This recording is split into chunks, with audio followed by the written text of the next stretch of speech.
మహాగణపతిం మనసా స్మరామి మహాగణపతిం మనసా స్మరామి. TR creations family అందరికీ నా హృదయపూర్వక ధన్యవాదాలు. ఈ వారం 8వ తారీఖు నుంచి 14వ తారీఖు వరకు కూడా, అంటే ఫిబ్రవరి మాసానికి సంబంధించి 2వ వారానికి సంబంధించి వార ఫలాలు ద్వాదశ రాశుల వారికి ఏ విధంగా ఉండబోతుందనేది చూద్దాం.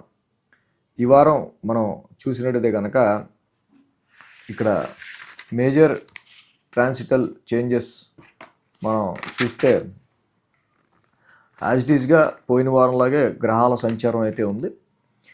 శని మీన రాశిలోను, గురువు గారు మిథున రాశిలోను, సింహరాశిలో కేతువు, అలాగే రవి కుజులు మకర రాశిలోను, బుధ శుక్ర రాహువులు కుంభరాశిలోను ఇక్కడ మనకి గోచారంలో ఉన్నారు.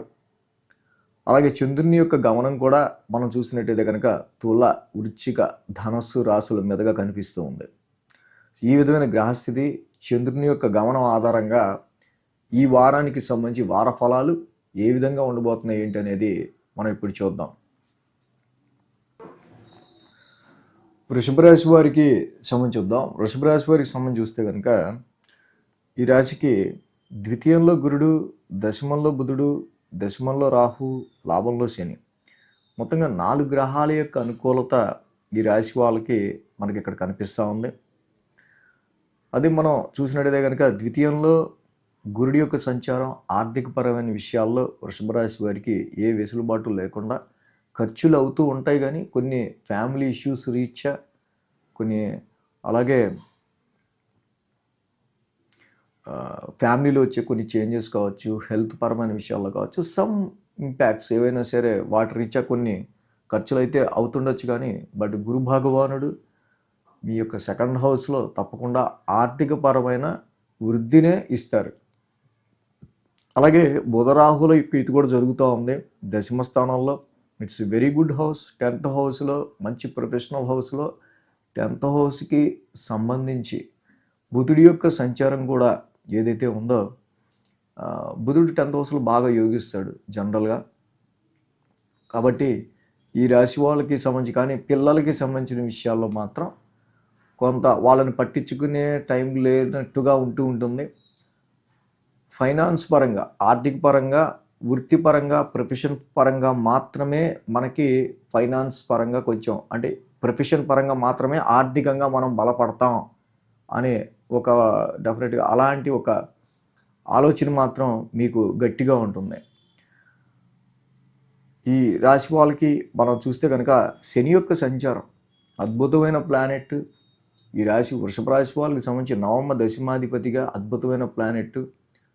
చక్కగా ఎంత మంచి ప్లానెట్, నవమ దశమాధిపతిగా ఆయన లాభస్థాన సంచారంలో ఉంటాం. హైయర్ ఎడ్యుకేషన్ గురించి కానీ, ఫారెన్ ట్రావెల్స్ గురించి కానీ, వృత్తిపరమైన విషయాల గురించి మీరు తీసుకునే అండర్టేకింగ్స్లో చాలా మంచి పాజిటివ్ రిజల్ట్స్ అనేవి మనకి ఇక్కడ కనిపిస్తూ ఉన్నాయి. అదేవిధంగా 6, 7, 8 స్థానాల మీదుగా చంద్రుని యొక్క సంచారం ఉంది.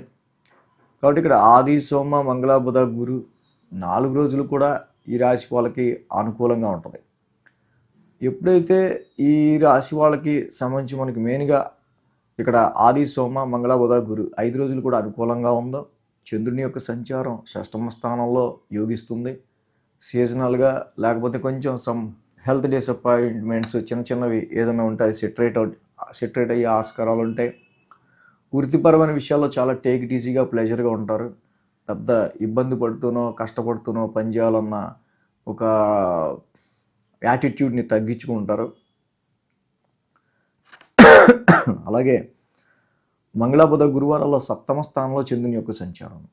7మంలో చంద్రుని యొక్క సంచారం ఇక్కడ మెయిన్గా వ్యాపారపరమైన విషయాల్లో తీసుకున్న ఈ రాశి వాళ్ళకి సంబంధించి కొంతవరకు సమ్ స్ట్రెయిన్ అండ్ స్ట్రెస్, లేదా వ్యాపార నిమిత్తం కానీ, స్పౌజ్ జీవిత భాగస్వామి విషయంగా కానీ, అదేవిధంగా కొంతవరకు డొమెస్టికల్ ఎక్స్పెన్సెస్ ఇంటికి సంబంధించి పెట్టుకున్న కొన్ని కమిట్మెంట్స్ రీచ్ అవ్వచ్చే కొన్ని ఖర్చులు ఇక్కడ ఇండికేట్ చేస్తూ ఉంది. దాని రీత్యా కొన్ని ఖర్చులు అనేవి ఈ రాశి వాళ్ళకి కనిపించడం వల్ల కొంచెం ఆర్థిక పురోగతి, ఫైనాన్షియల్ కొంచెం ఆర్థికపరమైన విషయాలు, ఫైనాన్షియల్గా కొంచెం మూమెంట్ అనేది కొంచెం తక్కువ ఉంటుంది ఈ రాశి వాళ్ళకి. కాబట్టి ఆదాయం తక్కువ, కొంచెం కమిట్మెంట్స్తో వచ్చే వ్యయం ఎక్కువ ఉంటుంది. కాబట్టి అది బ్యాలెన్స్ చేసుకోవడానికి ఎక్కువ ట్రై చేయాలి. వారాంతానికి చూస్తే అష్టమ స్థానంలో చంద్రుని యొక్క సంచారం, ఏదైతే అష్టమ స్థానంలో చంద్రుని యొక్క సంచారం ఉందో ఈ రాశి వాళ్ళకి సంబంధించి మెయిన్గా గురువు గారు కూడా రిట్రాగ్రేషన్లో ద్వితీయ స్థానంలో ఉన్నారు. కాబట్టి ఆరోగ్య నిమిత్తం కానీ, ఫ్యామిలీ నిమిత్తం కానీ చోటు చేసుకుని కొన్ని పరిణామాల విషయాల్లో కొంచెం టెన్స్డ్ మైండ్ అనేది ఉండే ఆస్కారాలు ఈ రాశి వాళ్ళకి వారాంతంలో కనిపిస్తూ ఉన్నాయి. సో ఈ వృషభ రాశికి రవి కుజుల యొక్క సంచారం మాత్రం కొంచెం వీళ్ళకి ఈ 9th హౌస్లో అదృష్టాన్ని తగ్గిస్తుంది. అండ్ అలాగే కొంచెం దుష్కర్మలు చేర్చే ఆస్కారాలు భాగ్యస్థానంలో ఈ పాపగ్రహాలు ఉంటే, కాబట్టి జపాకుసుమ సంకాసం, ధరణి గర్భ సమ్మూతం, రవి కుజుల యొక్క నవగ్రహ శాంతి మంత్రాలు చదువుకోవటం ఈ రాశి వాళ్ళకి చాలా మంచిది.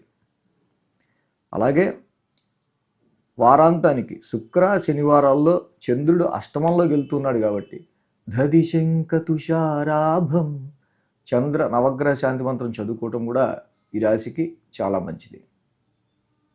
ఈ వీడియో కనుక మీకు నచ్చినట్లయితే లైక్ చేయండి, షేర్ చేయండి. మరిన్ని అప్డేట్స్ కోసం సబ్స్క్రైబ్ చేయడం మాత్రం మర్చిపోకండి.